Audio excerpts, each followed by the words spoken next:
sortir, mais non sans mal. Voilà ce que ça donne. Là, il y avait 2 petites boules. Et là, 3. Voilà. Celle-ci est faite au four.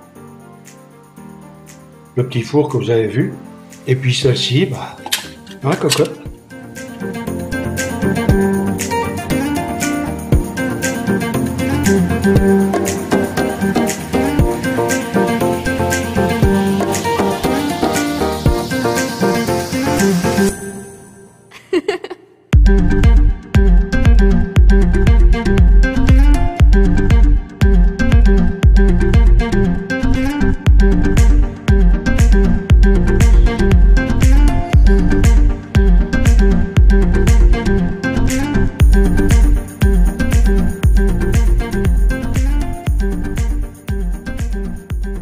J'ai déjà préparé la levure, là, elle est dans le lait tiède.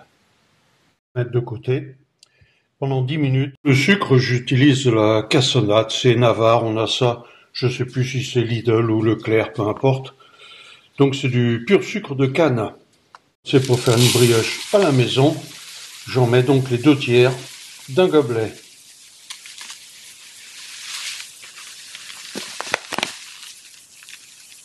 Ce qu'il y a de bien avec ces gobelets, c'est comme il y a 3 étages, on a 1 tiers, 2 tiers et les 3 tiers. Environ, hein, bien sûr.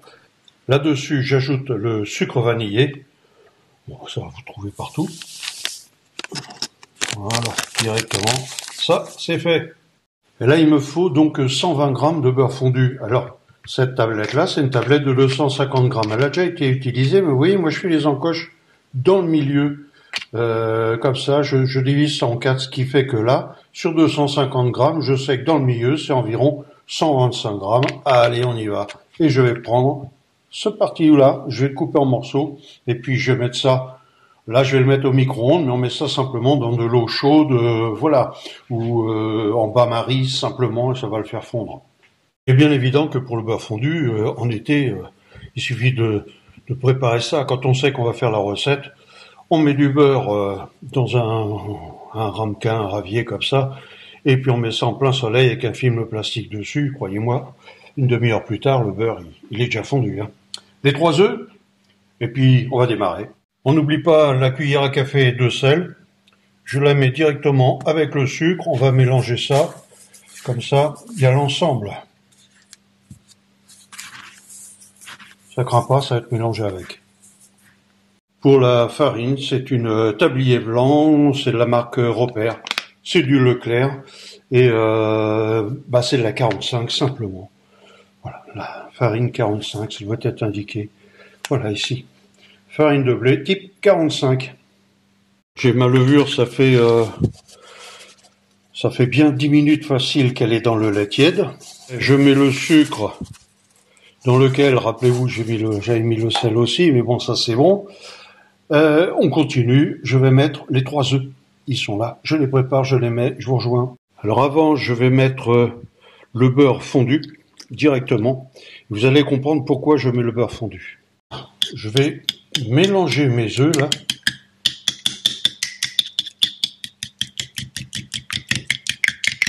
Voilà. Et en fait, de mes œufs, je vais pas tout mettre. Je vais en garder un tout petit peu de l'œuf.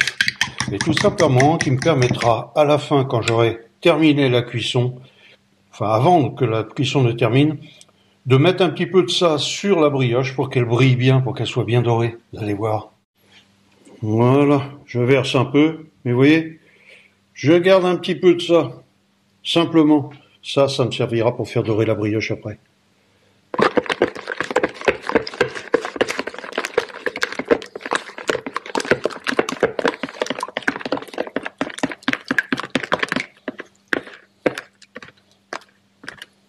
Le beurre est pas tout à fait fondu, mais ça c'est pas un problème, ça bougera pas. Non, je vais mettre la farine. Alors, dans un camping-car, on peut pas saupoudrer la farine, bien évidemment, il n'y a pas de tamis, hein. Donc, ce que je fais, je saupoudre donc comme ça la farine, je dirais. Voilà, on peut pas la tamiser, je la saupoudre. Et donc, je vais mettre les 5 gobelets comme ça. 5 gobelets de farine ont été mis. J'ai encore pas mélangé, j'ai juste saupoudré ma farine tout autour, les 5 gobelets comme ça, bien saupoudrés. Maintenant, je vais mélanger. Pour mélanger, j'utilise ce bâton. En fait, c'est comme une règle en plastique. Il y a longtemps que j'ai ça. J'avais eu ça à Brico Leclerc. C'est du plastique, voilà ça. Et c'est génial pour pouvoir mélanger comme ça. Croyez-moi, c'est robuste, ça tient, ça casse pas. Enfin bon, facile à nettoyer. J'en passe. Bon allez, je vais mixer parce qu'il va bientôt me falloir tenir le plat et je pourrais pas tenir la caméra, le plat et tout. Hein. Voilà, j'ai pas mélangé. Ça fait quoi? Même pas une minute, hein, même pas. Hein. Donc voilà ce que ça donne. Et là maintenant, il y a encore plein de farine autour, vous voyez. Et là maintenant, on va vraiment mélanger pendant un bon paquet de minutes quand même, bien 10 minutes pour mélanger ça. Il faut impérativement que le gluten arrive. Voilà. Alors quand ça a été bien malaxé, voilà ce que ça donne. Ça donne une pâte un petit peu, un petit peu élastique, je dirais. Et puis surtout, vous voyez, quand on fait ça, il faut que ça grimpe. Faut que ça grimpe, vous voyez. Voilà. Et là, c'est pas mal du tout, mais vraiment pas mal du tout. Alors maintenant, ce que je vais faire, je vais couvrir tout ça. Je vais nettoyer la spatule avant. Je vais couvrir tout ça. Et puis on se rejoint dans 1 heure, on va dire. Toujours je fais ça. Je prends un peu de farine, un peu de mélange. Et je goûte. Tous les cuisiniers, tous les pâtissiers vous le diront. Là, on sait si ça va être bon ou pas. Bon, alors je couvre à présent. Et puis on va mettre ça tranquillement dans un coin pendant 1 heure. On va attendre. On se rejoint dans 1 heure. À tout de suite. Intéressant dans cette recette. Enfin, moi, ce que j'aime bien, c'est que, vous voyez, il y a pas grand-chose à nettoyer. Ça, je vais l'utiliser tout à l'heure. Ça aussi. Et puis, ce qui reste là d'œufs, justement, les œufs que j'avais mélangés, le peu qui reste là, c'est pareil, ça va être utilisé. Il y a juste ce gobelet là, avec les coquilles des œufs et puis 2 petites cuillères. Vous voyez, c'est pas grand-chose. J'ai pas beaucoup de nettoyage. Et le reste, je l'ai fait sur un torchon, comme ça. Pas de cochonnerie, je vais secouer ça. Là, j'ai ma petite femme qui va arriver du travail. Il est 16h30. Et vous voyez, ça, ce sont les restes de la brioche. Elle a fait un peu plus d'une journée, on va dire. Là, c'était une part de brioche, rappelez-vous. Je le montre sur la vidéo. C'est une brioche que j'avais fait avec le dosage, vous savez, pour le camping-car. C'est-à-dire qu'il y a 2 gobelets demi, je crois, de farine, ou 3 gobelets de farine. C'est tout. Donc ça, je vais le passer à la poêle, du beurre. Ça va être, j'ai tranché le morceau qui est là. Enfin bon, un petit truc sympa avec un thé bien chaud. Elle va être contente. Mettre ça grillé au feu.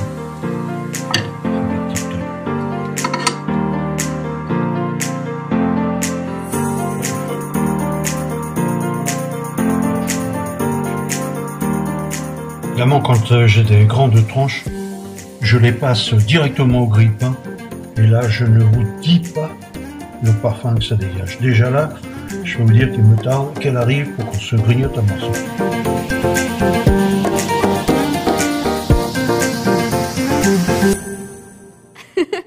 Alors, regardez là, par exemple, ça c'était le reste donc du papier à U.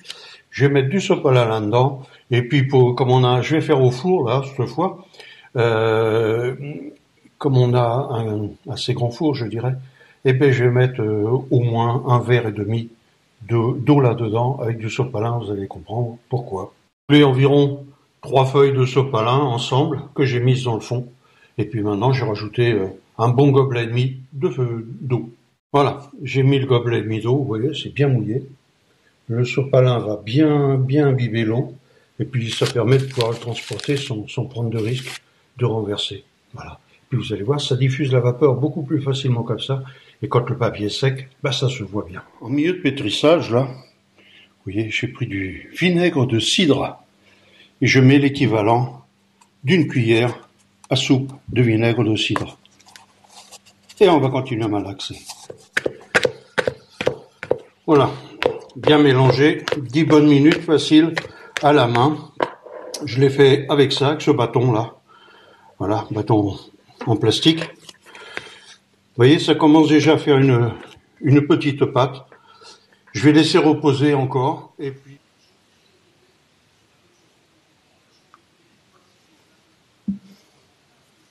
voilà.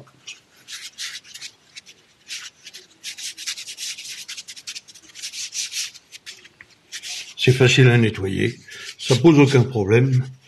Et puis vous allez voir, ça colle pas, ça n'en met pas partout. Super. J'ai huile les mains, c'est tout. Bon, l'avantage de l'huile, c'est ça. On peut tourner. Et puis ça n'accroche pas. Et voilà, la pâte, c'est de l'élastique là, à présent.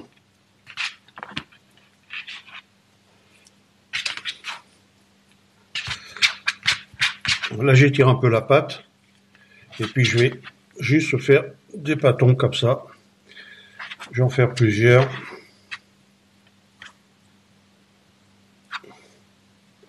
Vous voyez, même si la pâte est collante, grâce à l'huile, bah, ça colle pas.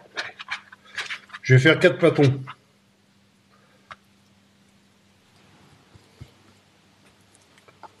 Voilà, je vais faire 3 pâtons comme ça.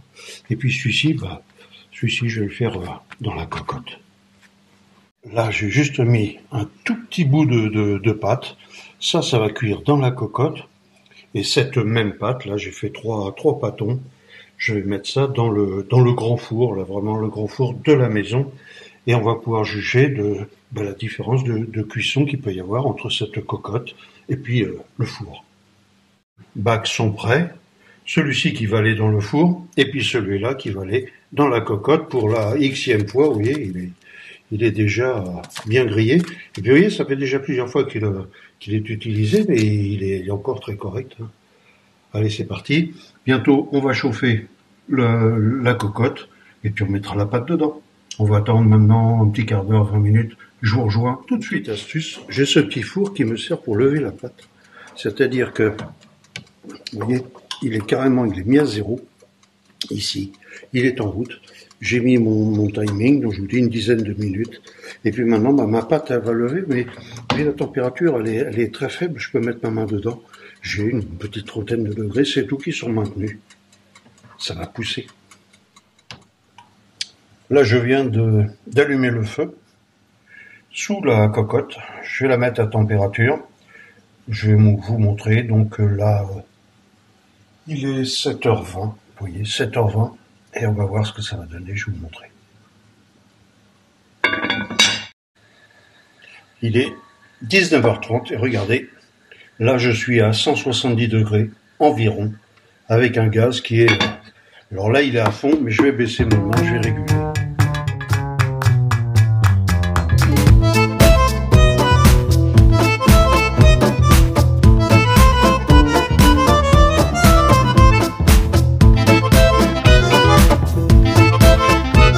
Vous voyez, même, je suis monté à plus de 200 degrés là.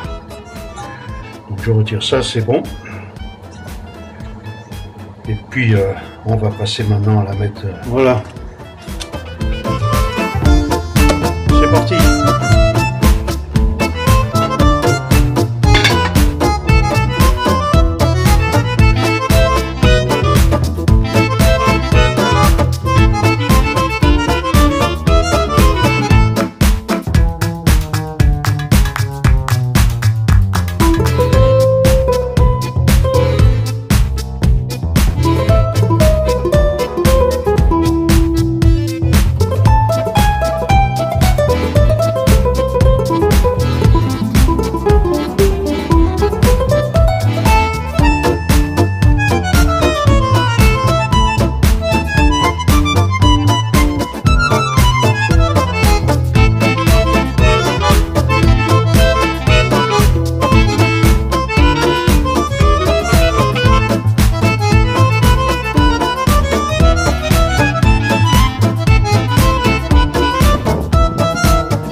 Là, je vais la sortir. Elle est prête. Nickel.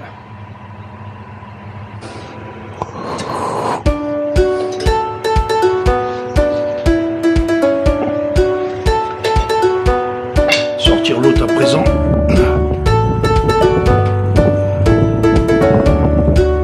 Aïe, aïe, aïe. D'une main, c'est chaud.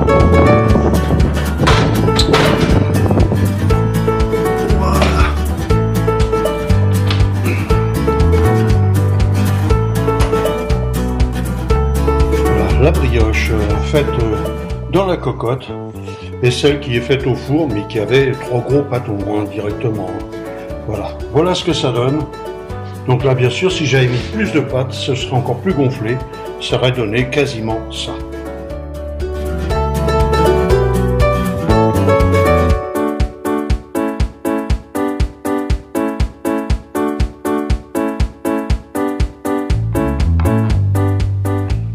La brioche a bien refroidi.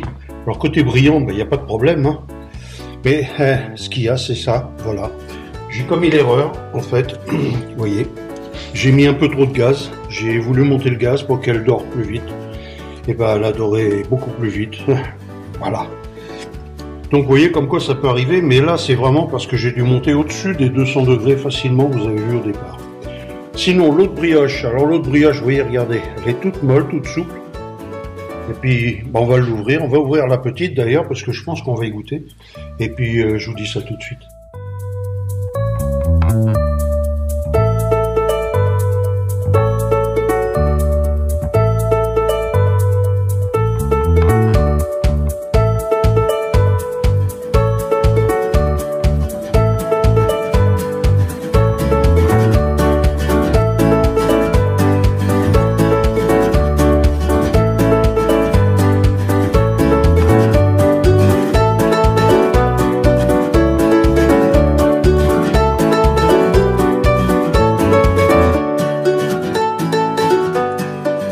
Il est même cuit, on dirait du tourteau. Mais voyez, voilà ce qui reste. C'est ça la grosse difficulté, c'est de pas tout manger.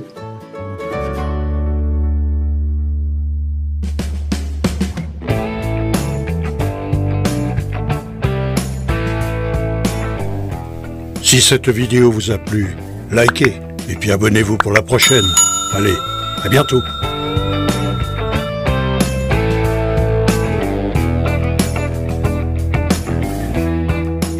Attention les doigts.